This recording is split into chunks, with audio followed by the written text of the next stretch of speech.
नमस्कार, मी लेखक, दिग्दर्शक आणि मिरॅकल्स ॲक्टिंग अकॅडमीचा संचालक प्रमोद प्रभुलकर या व्हिडिओमध्ये सर्वांचं स्वागत करतो।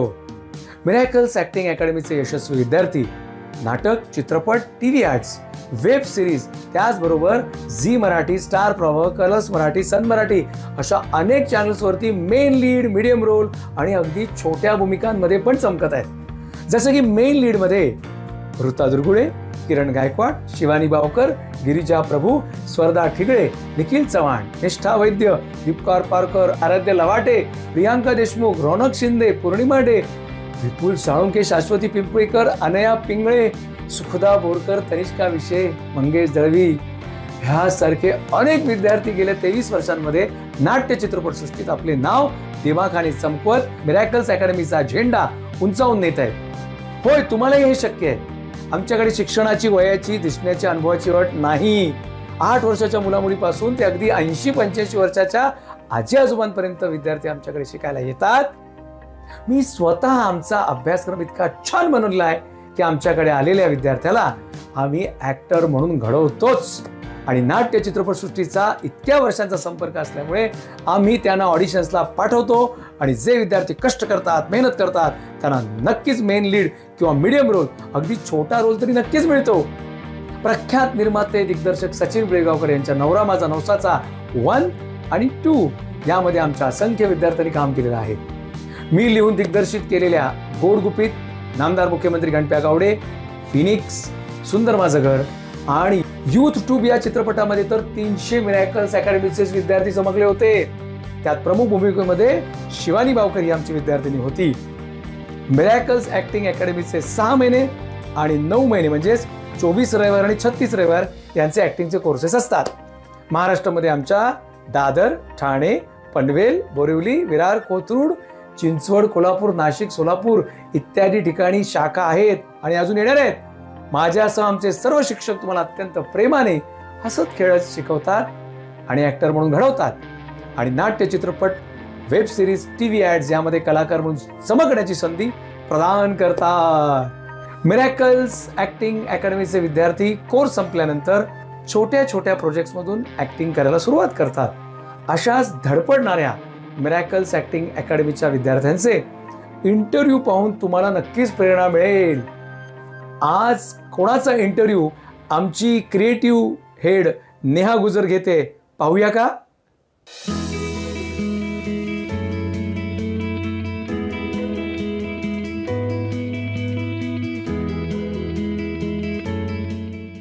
नमस्कार, मी नेहा गुजर। मिरॅकल्सच्या कलाकारांसोबत खास गप्पांमध्ये स्वागत करूया दादा शेड्यूल 38 चे विद्यार्थी। आपण सुरुवात करूया ओंकार कडून। ओंकार, इंट्रोडक्शन दे तुझं। नमस्कार, माझं नाव आहे ओंकार अभय देसाई।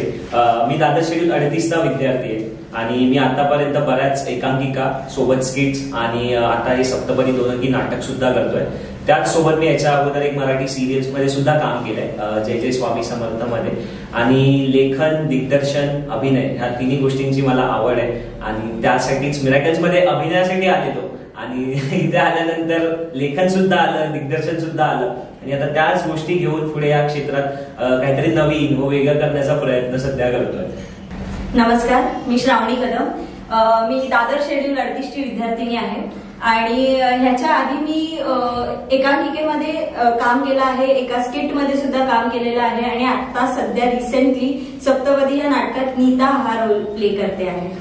नमस्कार, मी विक्रांत पवार। मी दादर शेड्यूल 38 चा विद्यार्थी। मी याआधी कॉलेजपासून एकांकिका आणि करायचो, पण खूप गॅप पडला लाईफ मध्ये। मिरॅकल्स आला, मग परत त्याची पॅशन होती ती चालू केली। मी बाळूमामा या सिरियल मध्ये काम केलं, त्यानंतर सप्तपदी हे 2 अंकी नाटक आम्ही करतोय। खूप छान वाटतंय। नमस्कार, माझं नाव चेतन वसंत जाधव, दादर शेड्यूल 38 चा विद्यार्थी।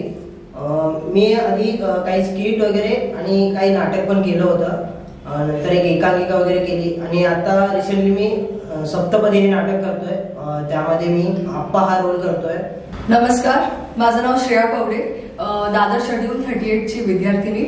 मीही एक स्किट शो केलाय, शॉर्ट फिल्म केले आणि सध्या मी एक नाटकात एज अ नेम सप्तपदी ताराबाईचा रोल करते।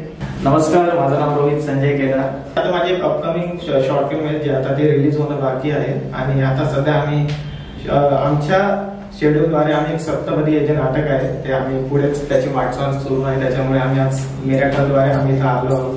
आपण सुरुवात करूया मुलाखतीला, ज्यासाठी तुम्हाला खास बोलवलंय. थँक्यू सो मच, तुम्ही सर्वजण वेळ काढून आलात. सुरुवात करूया की तुमची कलात्मक प्रवासाची सुरुवात कशी झाली? मी तसं तर लहानापासूनच मला हा फील्ड खूप जास्त आवडायचा.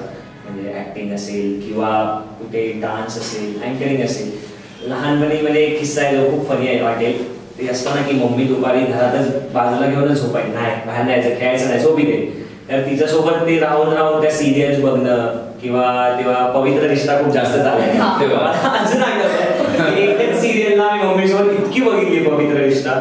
तर माहित नाही का तेव्हापासूनच ते खूप आवडायला लागलेलं. आणि तसं तर मी लहानपणी खूप शाय होतो, मला नाही आवडायचं लोकांमध्ये जायला किंवा ऑडियन्स समोर जाऊन काहीतरी परफॉर्म करायला. पण हळूहळू मला वाटतं ते येत गेलं आतमध्ये. आणि स्टार्ट करायचं झालं तर स्कूलमध्ये मी काही स्किट्स केलेले, पहिले तिथून सुरुवात झाली. काही स्किट्स केले, मग स्टँडअप कॉमेडी शो केलेला, म्हणजे जो कम्प्लीट जोक्सवरती होता. आणि त्याच्यावरती खूप कमाल रिस्पॉन्स मिळालेला. मे बी तिथून हा कॉन्फिडन्स बूस्ट झाला. आणि मग नंतर कॉलेजमध्ये आल्यावरती स्टेज अँकरिंग असेल, पुन्हा स्किट्स असतील. कॉलेजमध्ये कधी एकांकिका करायला चान्स नाही भेटला, कारण की मी सायन्स पास आउट आहे. तर त्यामुळे खूप वेगळं क्षेत्र होतं. पण अँकरिंगच्या निमित्ताने तो रंगभूमी जी होती ती साथ सोडत नव्हती, तिथे नेहमी परफॉर्म करायला भेटत होतं. आणि जेव्हा कम्प्लीट ग्रॅज्युएशन झालं तेव्हा एक निर्णय होता की आता MBA करायचं की काय करायचं. सो माझं तेव्हा असं एक मी बोलला ना एक सेल्फ रिअलायझेशन किंवा असं थोडा वेळ घेतला की नाही बस झाला, अभ्यास तर लहानापासून जमायचा नाही. तर त्यामुळे की आता मी अजून अभ्यास तर नाही करू शकत आणि याच्या पुढे जर करिअर सेट करायचंय तर असंच काहीतरी बघेन की जिकडे जाऊन परत पछतावा नाही झाला पाहिजे की यार परत आयुष्याची 2 वर्ष वाया घालवली. म्हणून मी ठरवलं की मला ऍक्टिंग करायचीच आहे. आणि मग तेव्हा तो डिसिजन घेतला आणि मग लाईफमध्ये मिरॅकल झाला. ऍक्च्युली मी FTI साठी ट्राय करत होतो, पण ते खूप वेगळी मग ती सगळी प्रोसेस वगैरे होती. पण त्याच दरम्यान मग मिरॅकलची ऍड दिसली इंस्टाग्रामवरती. सहज धावत पळत सेमिनार पण अटेंड केला दादरला. आणि एकदम कॅज्युअली म्हणजे तेव्हा माझं असं काही झालं पण नव्हतं की हा मला करायचं ते. मी ते असं चल करून बघूया याच ह्याच्यामध्ये मी जॉईन केला. आणि मग लाईफमध्ये दादर शेड्यूल 38 आली अँड रेस्ट इज हिस्ट्री. 38 वरच पुढे मी श्रावणीला विचारेन, जसं की ओंकारने सांगितलं त्याला आधीपासून घरात ते वातावरण असल्यामुळे त्याला ती आवड निर्माण झाली. पण तुला काय वाटतं की तू इथे आल्यानंतर आवड तुझी होती की आधीपासून तू काही करत होतीस? मी स्कूल टाइम्स पासून स्कूलचे अॅन्युअल फंक्शन वगैरे मध्ये ना डान्स वगैरे करायची, त्याच्यामुळे स्टेज फिअर नावाची कधी गोष्ट नव्हती. पण ऍक्टिंगच्या बाबतीत माझं असं होतं की मला नाही म्हणजे असंच हिशोबात होती. पण आता लॉकडाऊनचे 2 वर्षात ना मी खूप वेळ स्वतःला असं म्हणतात ना पकडलंय मी स्वतःलाच की जेव्हा घरी कोणी नसतं ना तेव्हा मी एकटीच काहीतरी सीन स्वतः बनवण्याला करत असते. आणि हे मला ते तेव्हा रिअलाइज झालं की तू ना काहीतरी वेगळं करतेस. तर मग लॉकडाऊन नंतर संपला आणि त्याच वेळी जसा हा सिरियल बद्दल बोलला तशीच एक सिरियल लागायची ठिपक्यांची रांगोळी, त्याच्यामध्ये अप्पू हे कॅरेक्टर माझं खूप फेवरेट होतं. तर मी आवडीने ती बघायची आणि जेव्हा ती मी बघायची ना मला असं वाटायचं हे मस्त आहे रे, हे मी करू शकते, काहीतरी असं छान आहे जे मी करू शकते. तर त्यानंतर मी जरा घरी बोलली की मला असं करायचंय, ऍटलीस्ट ट्राय करते. आणि मग मी शोधत होती कुठून काय, कारण ह्या इंडस्ट्रीमध्ये यायचं तर थोडं टेन्शन असते, मुलगी म्हणून तर टेन्शन असतं. तर एक मला हवं होतं की एक सेफ प्लेस जिथून मला ऑडिशन्स पण ऍक्च्युअल जेन्युइन मिळतील, जिथून मी ऍटलीस्ट कन्फ्रंट करू शकते. तर मग तेव्हा मी सगळं शोधत होती आणि तेव्हा माझा कॉन्फिडन्स नव्हता, कारण मला 11वीत चान्स आलेला एकांकिका करायचा कॉलेजमधनं, पण मी नाही सांगितलं की नाही मला नाही येत, मी नाही पार्टिसिपेट करणार. लिटरली मी असं होतं की नाहीच करणार. आणि मग मिरॅकल मला मिळालं सरप्राइझिंगली ऑन फेसबुक आणि तिथून चालूच झालं ते आता नॉनस्टॉप. मी तुमच्या बऱ्याच लोकांसोबत कनेक्टेड आहे, तर बऱ्याच लोकांचे कॅप्शन्स वगैरे बघत असते. तर त्याच्यामध्ये नेहमी असतं की नाटक घडत राहू. आणि जेव्हा मला कळलं की तुमची अख्खी बॅच तुम्ही सप्तपदी करत आहात, सो ते त्याचा पहिला शुभारंभाचा प्रयोग 28 डिसेंबरला झाला 2020 मध्ये. पण त्यासाठी तुम्हाला काय वाटलं जे आपले लेक्चर्स झाले तर त्याचा तुम्हाला कसा उपयोग झाला?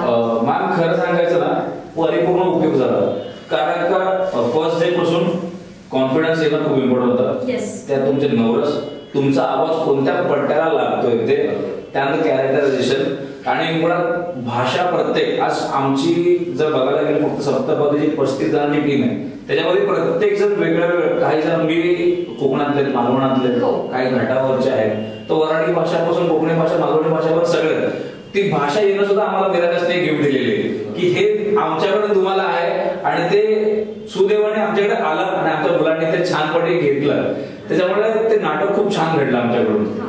प्रमोद सरांनी जो आपला कोर्स डिझाईन केलाय तर ते नाटकासाठी तेवढाच आपल्याला उपयोगी पडतो. आणि जर तुम्ही आता अजून ऑडिशन्सला सुरुवात केलेली नाहीये कारण तुम्हाला नाटक करायचं आहे, थिएटरचा कॉन्फिडन्स निर्माण झाल्यानंतर तुम्ही ऑडिशन्सकडे वळणार, पण तरी जे एकांकिका वाचन आपल्या लेक्चर्स झाले किंवा व्हॉइस मॉड्युलेशन असू दे, इम्प्रोव्हायझेशन असू दे, तर त्याचा श्रावणी तुला कसा उपयोग झाला? जसं आता एक कॅरेक्टर दिलं गेलं, आता आपल्याकडे कॅरेक्टरायझेशन म्हणून पण लेक्चर होतं, तर कॅरेक्टर आलं तर त्या लेक्चरमध्ये पण हे समजलं की त्या कॅरेक्टरचा आपण अभ्यास कसा करायचा, त्याचं बॅकग्राऊंड कसं शोधून काढायचं, त्याच्या वयापासून तो कसा बोलतो, तो कसा चालतो, आणि मग एकदा कॅरेक्टरायझेशन झाल्यानंतर मग व्हॉइस मॉड्युलेशनला आपल्याला कळतं की अच्छा आता हा कॅरेक्टर ह्या वयाचा आहे तर त्याचा आवाज कसा असला पाहिजे. मग व्हॉइस मॉड्युलेशनचा उपयोग कॅरेक्टरायझेशन नंतर त्यानुसार डिझाईन केलेला आहे की पहिलं कॅरेक्टरायझेशनचं लेक्चर होतं, मग व्हॉइस मॉड्युलेशन होतं. तर मग आता जेव्हा आम्ही हे नाटक करतोय तेव्हा जे माझं कॅरेक्टर आहे नीता, तर त्याच्यामध्ये तिला ऑलमोस्ट रडायचंच आहे, पूर्ण फक्त रडते. तर त्याच्यामध्ये तिचे डायलॉग्स घेताना पण ते डायलॉग्स मध्ये फंबल पडण्याची शक्यता खूप जास्त आहे कारण ती रडते पण आहे.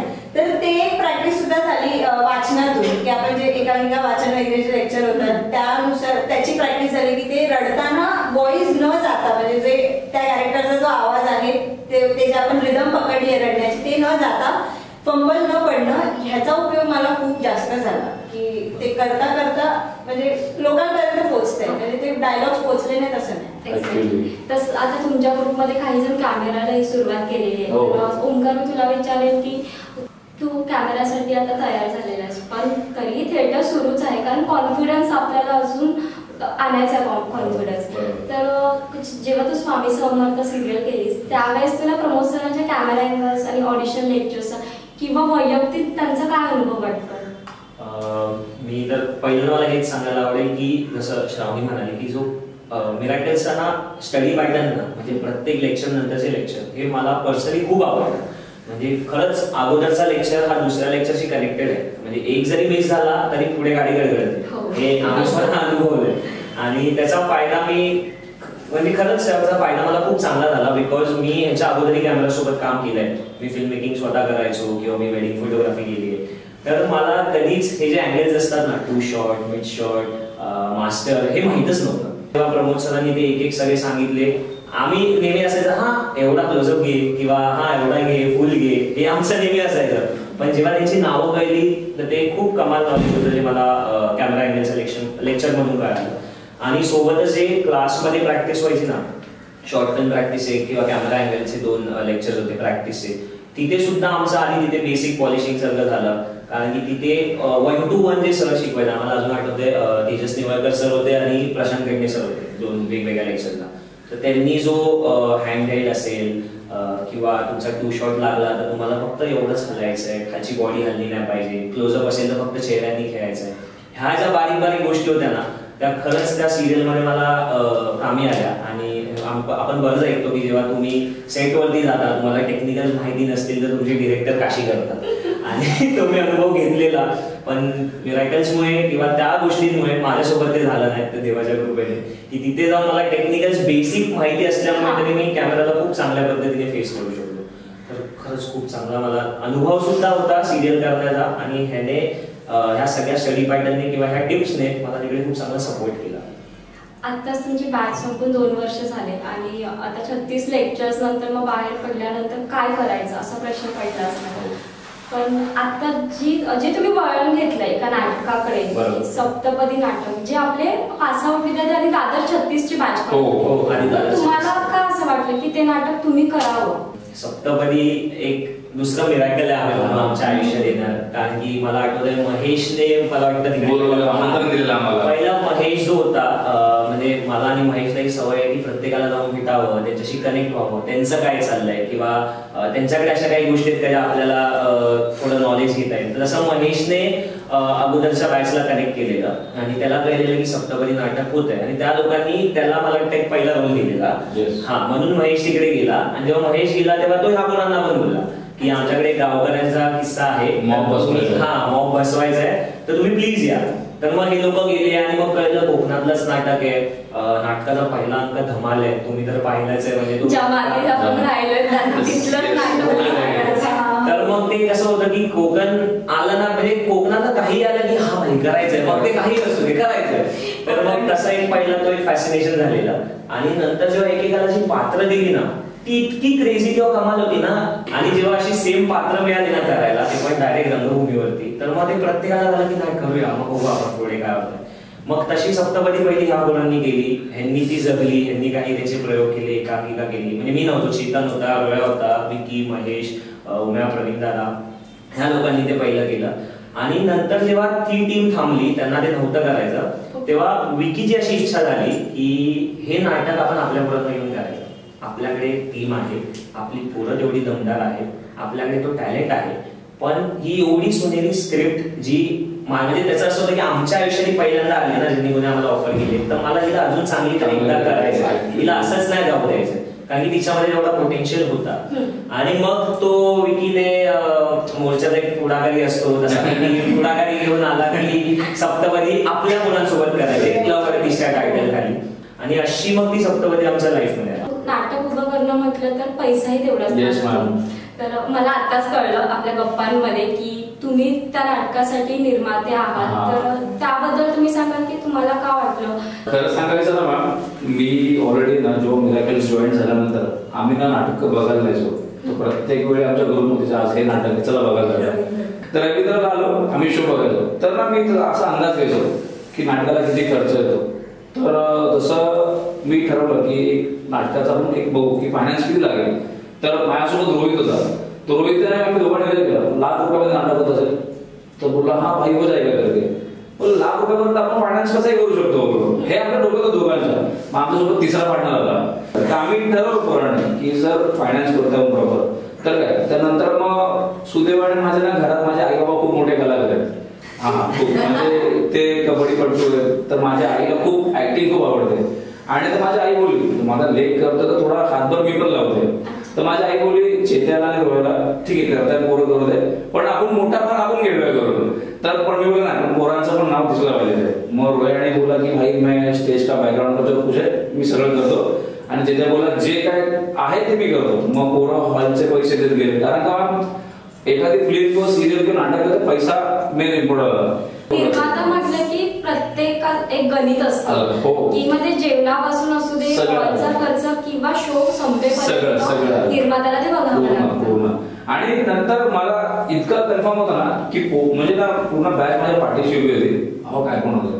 आणि मला ना ओमीने जे सांगितलं आणि म्हणजे टीमचं स्पेशल काय काय होतं ना, आम्ही एकदम लॉसेस करायला तयार होतो, पण पोरं नाटक घडलं पाहिजे हे एकच डोकं होतं. आज कितीतरी जण स्टार्टिंगचे शो फ्लॉप गेले, पण जेव्हा देव त्यांच्या पाठीशी उभा राहतो तर जेव्हा ते हिट करतात ना, ते आज मी प्रवीण तरडेची एक व्हिडिओ बघितली, त्यात तो बोलला की माझ्याकडे ट्रॅव्हलिंग करायला पैसे नव्हते आणि आज ते त्यांच्या मिसेसला दरवर्षी एक फ्लॅट घेऊन देतात.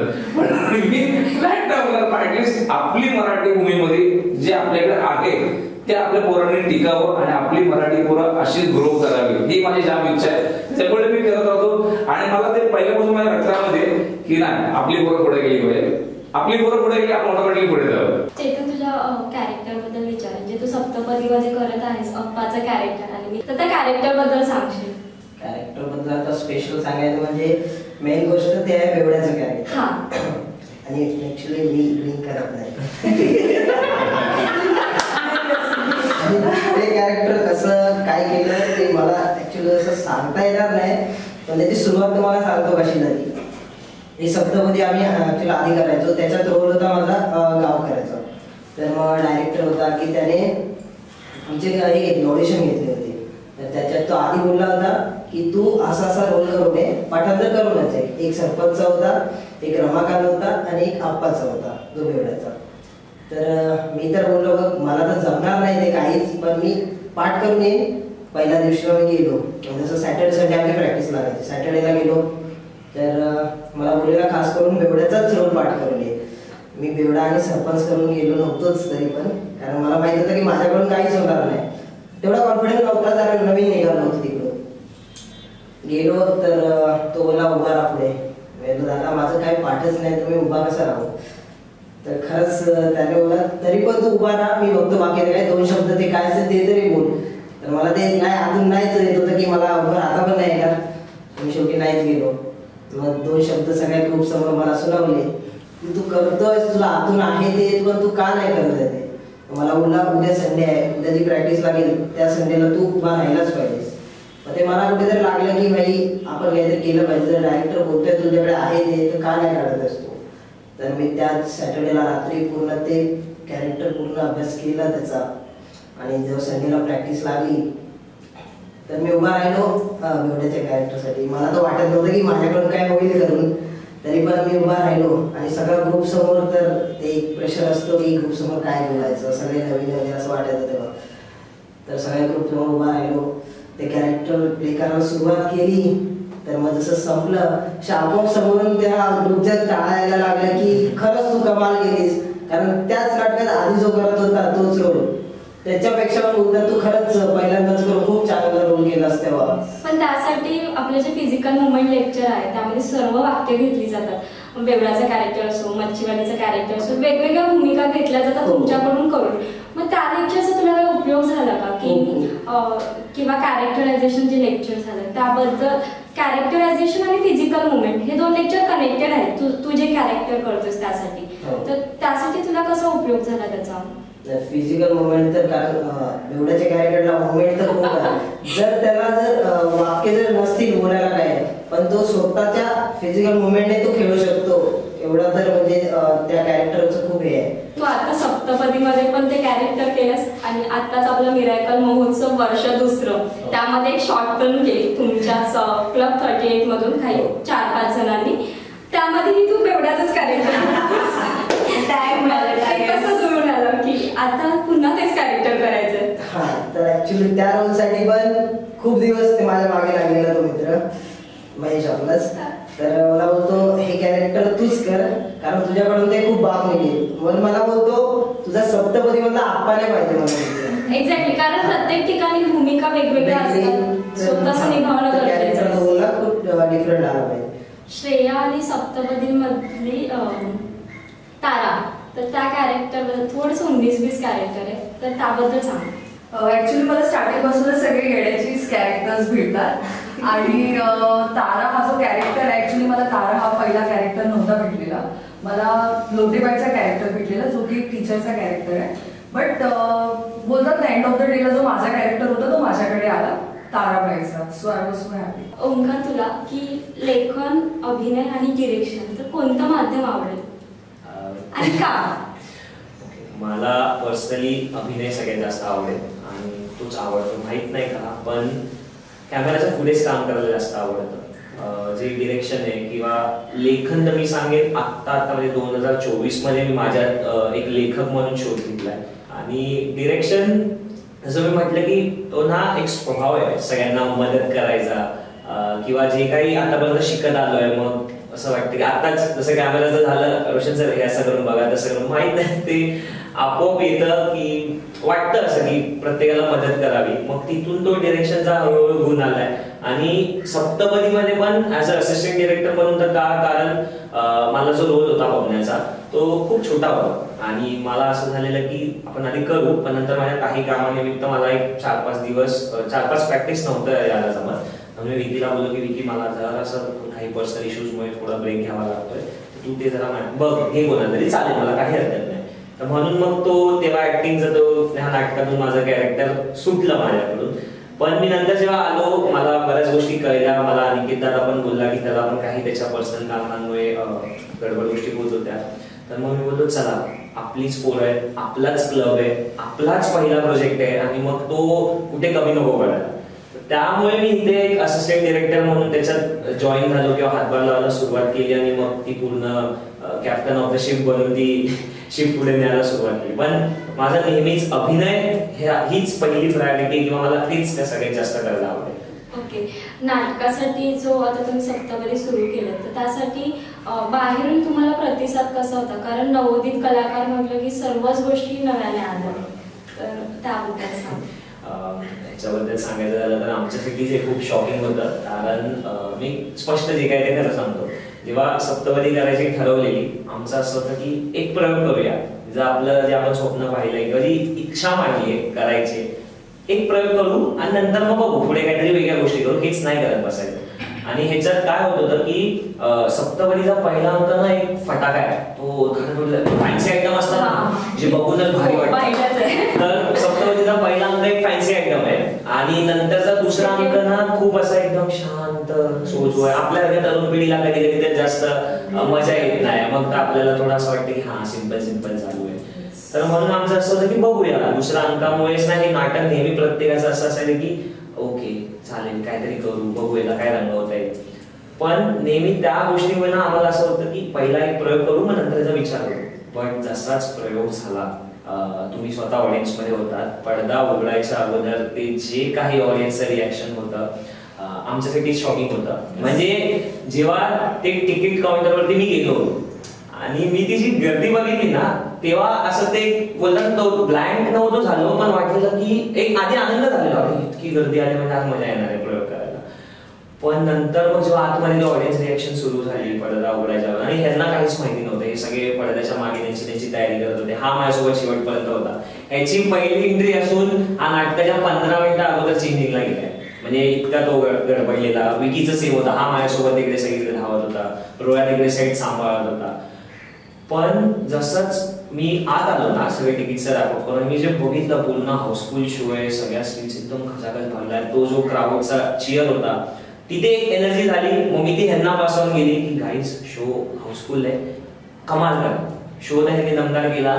शो झाल्यानंतर आम्हाला हा एक नेहमी प्रश्न असायचा की दुसऱ्या अंकामुळे मेबी लोकांना नाटक थोडं डल वाटेल का, किंवा काय रिॲक्शन येईल, आवडेल का लोकांना, किंवा कसं होतं सप्तपदी टायटल आहे पण पहिल्या अंकापर्यंत कोणालाच कळत नाही कुठे चाललंय, मग ते कोणाचं असेल का की तुम्ही काय करताय, मेन टायटल राहायला बाजूला काहीतरी वेगळं. पण त्याला लिंक आहे, खूप मोठी लिंक आहे, ती खूप डीप गेल्यानंतर समजते. पण जेव्हा लोकांचे आम्हाला रिॲक्शन द्यायला लागले, मग ते नाटककार लोकांचे असतील जे तिथे होते, आमच्या फॅमिलीचे असतील, कुटुंबाने नेहमीच कौतुक करत काय त्या कुटुंबामध्ये मिरॅकल्सचं कुटुंब खूप मोठं होतं. आपलाच प्रेक्षक वर्ग असल्यामुळे ते खूप अजून सोपं गेलं तुम्हाला नाटक करायला. आपलीच माणसं आहेत. खरंच आभार. म्हणजे मला बऱ्याच लोकांना माहिती नसेल पण 40 ते 30% क्राऊड हा मिरॅकल्सचाच होता नाटकामध्ये. आम्हाला आठवतंय 120 की 130 लोकांची लिस्ट ती मिरॅकल्सच्या नावाची निघालेली, आणि तुम्ही खूप आम्हाला त्यासाठी माझं असं कौतुक नाही, पण यामध्ये प्रमोद सरांचा खूप मोठा वाटा आहे. पण खरंच ऑडियन्स रिॲक्शन एवढी कमाल होती की तिने आम्हाला आता ऊर्जा दिली, लोकांचे रिव्ह्यूज आले, त्याच्यातूनच आम्ही आता निर्णय घेतला की ह्या नाटकाला आता प्रायोगिक करायचं आणि ह्याचे अजून पुढे शोज करायचे. आणि मला सांगायला आवडेल की आता आमचा नेक्स्ट ड्रीम ठरला आहे की आम्हाला ह्या वर्षात हे नाटक झी मराठीला आणि झी गौरवसाठी आणि मटा सन्मानसाठी हे क्वालिफाय करायचं आहे, आणि ते नक्कीच होईल. त्या देवाची कृपा. शुभेच्छा. मिरॅकल्सच्या नेहमीच तुमच्या सोबत आहे. श्रावणी, तुझ्यासाठी की आता 36 लेक्चर्स झाले आपले, प्रत्येक लेक्चरला वेगवेगळे फॅकल्टीज होते, आणि आपली मिरॅकल्सची जी टीम आहे, ऍडमिन असो किंवा इतर जी टीम आहे, तर त्याबद्दल तुला काय वाटतं? आता एवढे लेक्चर्स मध्ये जे फॅकल्टी झाले, एक तर ते खरंच चांगले होते खूप, आणि आम्हाला ना लकीली एकदम बेस्ट फॅकल्टीज मिळत होते. म्हणजे आम्ही स्वतः, कारण जे आधीचे प्रिव्हियस बॅचेस आहेत ते सांगायचे की हे ना सर असे खूप छान आहेत, हे मस्त शिकवतात, असं शिकवतात, आणि आमची पण ती इच्छा होती की अच्छा मग आम्हाला पण हे येऊ देत करून, आणि आम्हाला तेच यायचे. आता जसं स्किटला ना आम्हाला योगेश सर होते, आणि त्याच्यानंतर मी त्यांच्यासोबत कलाक्षेत्रामध्ये काम पण केलं, तर त्याच्यामुळे ते जेव्हा ते होते स्किट घेत होते ना, तेव्हा त्यांनी जे आमच्याकडनं करून घेतलं, तर अर्धा जर आम्हाला जर नाटक म्हणजे जे एक्सरसाइज ते आमच्याकडनं करून घ्यायची, किंवा नाटक जर काही कळत असेल तर त्या लेक्चर ते जे स्किटची प्रॅक्टिस व्हायची त्याच्यात तर कळून यायचं. त्याच्या नाही तुला एवढा पट्टीचा आवाज लावायचा, हे ते करून घ्यायचे लाईव्ह आमच्याकडून, की समोर बसायचे, आमचं काहीतरी चालू आहे आणि आवाज कमी झाला, अजून एक पट्टीवर बोल, अजून एक पट्टीवर बोल. म्हणजे असं सर ओरडू का मी आता, नाही बोल, पण ते ओरडल्यासारखं नाही वाटलं पाहिजे. प्रत्येक जे आम्हाला फॅकल्टी आली प्रत्येकाने एवढं सुंदर आमच्याकडनं करून घेतलं, आम्हाला असं सोडून नाही दिलं आणि ते एक खूप चांगली गोष्ट आहे. कधीतरी आपली एक इच्छा असते की कॅमेरा समोर यायचंय, पण ती तयारी कशी असणार आहे ऑडिशनसाठी? मी 1-2 ऑडिशन शूट केलेत आणि ह्याच्या आधी मी 2 ऑडिशन्स दिले ऑलरेडी. एक इथेच मिरॅकल्सचं जे पुण्यामध्ये झालं तो एक ऑडिशन आणि दुसरं झीचं एक ऑडिशन दिलं होतं मी. जी पारो सिरियल आहे ना त्या सिरियलसाठी ऑडिशन होतं ते एक दिलंय. तर आता त्यावेळी असं झालं की तेव्हा थोडा कॉन्फिडन्स एवढा नव्हता. आता जेवढा बिल्डअप झाला ना नाटक वगैरे करून किंवा आम्ही त्याच्यानंतर स्किट केली हे सगळं करून जो कॉन्फिडन्स बिल्डअप झालाय लोकांना फेस करायचा तो तेव्हा एवढा नव्हता. तर आता मला असं वाटतं नाटकाद्वारे माझी तीच तयारी चालू आहे की लोकांना फेस करायची, मग ते कॅमेरासमोर आरामात होऊन जाईल. तुमच्या सर्वांसाठीच तो प्रश्न असेल की नवोदित कलाकारांना तुम्ही काय सल्ला द्याल? कारण आपल्याला क्लास सुरू झाल्यावर असं वाटतं नाही क्लास झाला मला लगेच सगळं मिळणार आहे असं आपण त्या हेतूने सुरुवातीला आलेलो असतो. पण जसं जसं क्लास पुढे जातोय तसं तसं आपल्याला कळत जातं की हे कनेक्टेड होत जातोय, मग तुम्हाला एक एक स्टेप कळत जाते. पण पुढे जाऊन असं आहेच ना की अजून काहीतरी करणं खूप अपेक्षित आहे. तर त्यासाठी तुमचा सल्ला काय असेल की तुमची प्रोसेस विद्यार्थ्यांना काय सांगाल? 2 गोष्टी आहेत. जसं आपल्या फील्डमध्ये 2 वेगळे पार्ट आहेत, नाटक, सिनेमा. पहिलं तुम्ही स्वतःला हे विचारा की तुम्हाला काय करायचंय. म्हणजे मला नाटक करायचंय की मला नाटक नाही आवडत, मला सिरियल किंवा फिल्म्स करायचे. तुमचं हे एकदा क्लिअर झालं ना की तुमची जर्नी तिकडे सुरू करा.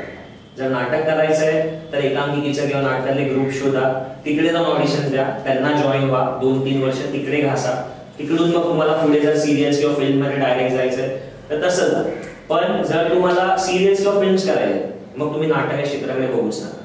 तुम्ही प्रॉपरली आरामनगरच्या गल्ल्या फिरा, ऑनलाईन जे ऑडिशन देत आहेत त्याच्यासाठी तयारी करत राहा. पण मग तुम्हाला घरात प्रॅक्टिस करणं गरजेचं आहे, कारण की तो एक असा म्हणजे स्पष्ट बोलायचं झालं तर असा रिजेक्शनचा फील्ड आहे ना की तो माणसाला इथून तोडतो. बिकॉज तुम्ही एका पॉईंट नंतर सतत ऑडिशन पाठवतोय, काहीच होत नाही, लाईव्ह ऑडिशन देतोय, लाईनीत जाऊन पाहतोय. मी बरेच वेळा आरामनगरला पाहिलंय, फिट आणि फिट ते तर एवढं म्हणजे समोर एखाद्याला त्रास देऊ शकतं. तर तुम्हाला मेंटली पण खूप स्ट्रॉंग राहणं गरजेचं आहे. तर म्हणून पहिला हा डिसिजन घ्या की कुठल्या क्षेत्रातून जायचंय आणि तो डिसिजन झाला की तुमची ही मानसिक तयारी असली पाहिजे की समोर जाऊन कितीही डिमोटिवेट करू दे, हा मी तिथून खचणार आणि पॉझिटिव्ह राहा. आम्ही ह्या बाबतीत सगळे एका नोटवरती एका हातावरती आहोत, आमच्यापैकी कोणच निगेटिव्ह बोलत नाही. पण आम्ही पहिल्या दिवसापासून त्या 6 महिन्याच्या जर्नीमध्ये हे ठाम होतं की नाटक लावायचंच आहे, नाटक करायचं आहे.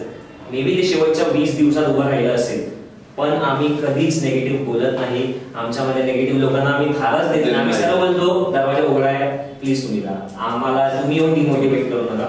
आम्हाला वेळ लागला तरी चालेल, पण आम्ही आमची स्वप्न पण पूर्ण करणार आणि आम्ही जे करतोय ते करणार. थोडक्यात एवढंच की कलाकार म्हणून आपल्याला एखाद्या गोष्टीवर ठाम असणं खूप गरजेचं आहे, तरच आपण ती आपल्यातली कला बाहेर काढू शकतो. तुम्ही जे कोण नवीन बॅचेस आहेत त्यांना खरंच सांगेन की बॅच संपल्या तुम्हाला वाटत असेल आपण कुठेतरी पोहोचू तर ते नाहीये, त्याला खूप मेहनत आहे. आणि आम्ही 2 वर्ष झाली बॅच संपून आता कुठे क्लब आर्टिस्टला आम्ही 2 वर्षापासून आमचं मीटिंग करतोय, प्लॅनिंग करतोय, तेव्हा आता कुठे जाऊन आम्ही सुरुवात केली आहे. तर क्लब आर्टिस्ट चालू करण्याचं कारणच आमचं हे होतं की जो इंडस्ट्रीमध्ये स्ट्रगल आहे तो पहिला आपण आपल्यात तर शिकूयात आणि मग बाहेर कुठेतरी काम करू किंवा आपलं काहीतरी स्वतःचं निर्माण करू. क्लास सुरू असताना आपण डायरी लिहायचो, तर ती किती महत्वाची होती? मॅम डायरी तर महत्वाची होती. झालं काय मी इंग्लिश मीडियम आणि त्याच्यात ना मराठी लिहायला सांगायचे. मग ज्या ज्या लोकांनी लिहिलं ना मी त्याचे फोटो काढायचो आणि त्यानंतर मी लिहून काढायचो की भाई फक्त मी खरं शेवटचे 3-4 लेक्चर ते नाही लिहिले, स्टार्टिंगचे सगळे लिहिले. जे अक्षता होते आमच्या बॅचमध्ये ती लिहायचे मला फोटो पाठवायचे. आणि आपला मेन कॉमन एकच इश्यू लिहायचं कसं नाही. मराठी लिहिणं म्हणजे खूप असं डिफिकल्ट टास्क होतं, पण नाही. पण मिरॅकल्समुळे ते लिखाण तरी छान, म्हणजे माझं अक्षर डॉक्टरपेक्षा छान लिहिली. मग ते लिहिण्यावर आता माझं चांगलं झालं की आता थोडं असं बसतो ना की विचार करतात हे लिहिूया, बसतो कधी कधी लेखक असं पण थोडंफार आपण इतकं छान करतोय तर आपण छान अजून होऊ दे आपल्याकडून तसं. कारण का खरं सांगायचं ना, लाईफ मध्ये मिराकल्सचा खूप मोठं योगदान आहे माझ्यासाठी. रोहितसाठी प्रश्न की नाटक आणि सिनेमा याबद्दल सांगशील? जेव्हा मी मिरॅकल्स जॉईन करण्याच्या आधी माझा सिनेमा म्हणजे अभिनयाशी संबंध नव्हता, पण मला पिक्चर्स मूवीज जे आहेत ते बघायला खूप आवडतात. मी नाईट शिफ्टला असतो नाही तर घरात असतो, म्हणजे मिरॅकल्सच्या आधी जेव्हा मी घरात असायचो मी कंटिन्यू मूवीज बघतो आणि मी 70sच्या टाइमचे मूवीज पण बघतो. मी महाभारत वगैरे आहेत त्या टाइमचे बी.आर. चोप्राचे जे महाभारत वगैरे आहेत ते पण बघतो. मला आवडतं ते सगळं बघायला, त्यांचे डायलॉग डिलिव्हरीज वगैरे ते सगळं मला माहिती आहे कसं काय. तर माझं म्हणणं असं मॅम, विक्रांत आणि मला आम्ही असं ठरवलं होतं की ओमीला पण माहिती मला नाटकाशी जास्त हे, कारण मी नाटक बघितलंच नव्हतं कधी. मी आयुष्यात पहिल्यांदा नाटक जे मी केलं ते मी केलेलं नाटक, जे आपलं स्किट शो होता ते नाटक मी बघितलं जे आपण युट्यूबवर अपलोड केलं. पण माझं म्हणणं असं, जेव्हा कॅमेरा सोबत जेव्हा आपण जी ऍक्टिंग करतो, नाटक मॅडम गरजेचं आहे, नाटक खूप गरजेचं आहे. जेव्हा मी मिरॅकल्स जॉईन केलं तर मिरॅकल्स मध्ये प्रमोद सरांनी हे जे आपल्याला जे कोर्सेस होते ऍक्च्युली त्यांनी खरंच खूप अभ्यास करून त्यांनी ते नॅरेट केलेले. आणि प्रमोद सर आणि जे आपले फॅकल्टीज आहेत ते आपल्याला कसं पोहायला शिकवू शकतात, पोहायचं आपल्यालाच आहे. तेच आम्ही केलं का. त्याच्यामुळे मिरॅकल्सचे जे पुढचे येणारे जे विद्यार्थी त्यांना मी हेच सांगेन की असं जॉनर नका ठेवू की मला हे आवडतं बघायला, मला ते आवडतं, मला हिरोच व्हायचंय तर मला विलन व्हायचं नाही. तर जसं राजेश खन्ना झाले, मनोज कुमार झाले, तर असं नका बघू की ते जुने पिक्चर आहे कशाला बघायचं. नाही, ऍक्च्युली खूप ब्रिलियंट ऍक्टर्स आहे, लेजंड आहेत ऍक्च्युली आपले. आत्ताच्या पिढीला शाहरुख खान फक्त रोमॅन्टिक वाटतो, आणि शाहरुख खानला डर मध्ये बघा, अंजाम मध्ये बघा.